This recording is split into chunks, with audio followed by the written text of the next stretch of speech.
Bismillahirrahmanirrahim. Assalamualaikum warahmatullahi wabarakatuh. Hai Sobat Biologi, pada kesempatan kali ini saya akan memaparkan bagaimana sistem pencernaan dapat terjadi dalam tubuh kita. Sistem pencernaan atau sistem gastrointestinal terdiri dari beberapa organ pencernaan. Alat pencernaan manusia dibagi menjadi dua kelompok utama, yaitu organ dalam saluran pencernaan dan organ pencernaan pelengkap. Saluran pencernaan manusia atau disebut juga dengan saluran gastrointestinal merupakan saluran yang memanjang dari mulut hingga ke anus. Saluran ini berfungsi untuk mencerna, memecah, dan menyerap zat gizi makanan yang kemudian dialirkan melalui peredaran darah. Adapun organ-organ saluran pencernaan itu meliputi mulut, esofagus atau kerongkongan, lambung, usus halus, usus besar, rektum, dan anus. Sementara itu, organ-organ pencernaan pelengkap adalah mulut, kantung empedu, kelenjar air liur, hati, dan pankreas. Nah, kira-kira bagaimana ya sistem pencernaan itu dapat terjadi dalam tubuh kita? Mari dengarkan penjelasan dari saya. Yang pertama yaitu mulut. Proses pencernaan dimulai di dalam mulut, tempat terjadinya pencernaan mekanis dan kimiawi. Mulut berfungsi untuk mengunyah makanan menjadi lebih halus agar mudah dicerna. Di dalam mulut terjadi pencernaan secara mekanis oleh gigi dan kimiawi oleh enzim amilase. Gigi memotong makanan menjadi potongan-potongan kecil. Potongan kecil tersebut akan dibasahi oleh air liur sebelum lidah dan otot-otot lainnya mendorong makanan ke dalam faring dan melanjutkannya ke dalam kerongkongan atau esofagus.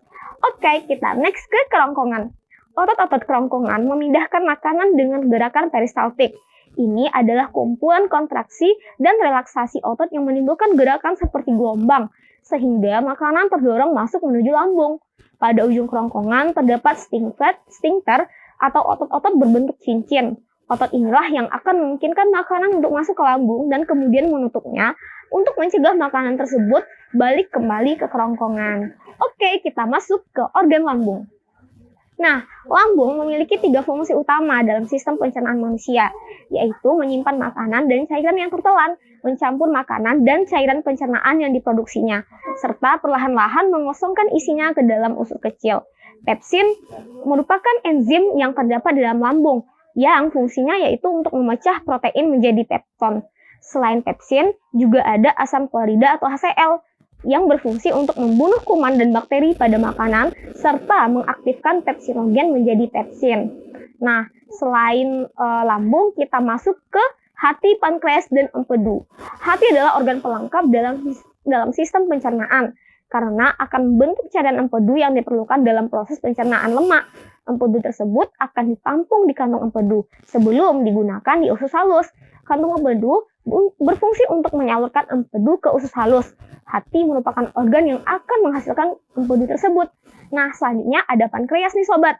Pankreas ini berfungsi untuk memproduksi enzim pencernaan guna mencerna karbohidrat, protein, dan lemak di usus halus.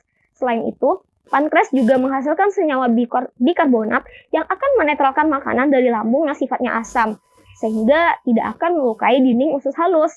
Nah, disinilah kita masuk ke pembahasan usus halus. Dinding bagian dalam usus halus penuh dengan tonjolan dan lipatan. Fungsi dari lipatan ini yaitu untuk memaksimalkan pencernaan makanan dan penyerapan zat gizi. Saat makanan meninggalkan usus halus, sekitar 90% zat gizi telah diserap untuk diedarkan oleh darah. Nah, setelah usus halus, makanan tersebut akan masuk ke usus besar sobat. Nah, usus besar ini membentuk huruf U terbalik di sekitar usus halus yang berlipat-lipat juga seperti halnya usus halus. Saluran ini dimulai dari sisi kanan bawah tubuh dan berakhir di sisi kiri bawah. Panjang usus besar sekitar 5-6 meter. Cukup panjang juga ya sobat. Dan terdiri dari 3 bagian, yaitu sekum, kolon, dan rektum. Fungsi utama dari usus besar yaitu membuang air dan mineral elektrolit dari ampas makanan yang tidak tercerna, lalu membentuk limbah padat yang dapat dikeluarkan. Bakteri dalam usus besar membantu memecah bahan yang tidak tercerna tersebut. Lalu terakhir nih sobat, ada rektum dan anus. Saat rektum sudah mulai penuh, otot-otot di sekelilingnya akan terangsang untuk mengeluarkan feses. Inilah yang membuat sobat merasa mules dan ingin buang air besar. Feses nantinya akan dikeluarkan melalui anus. Nah, anus ini merupakan bagian paling akhir dari saluran pencernaan manusia yang berbatasan langsung dengan lingkungan luar.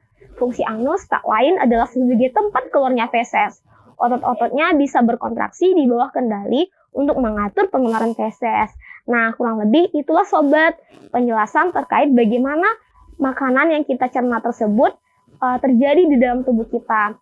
Semoga bermanfaat ya sobat. Wassalamualaikum warahmatullahi wabarakatuh.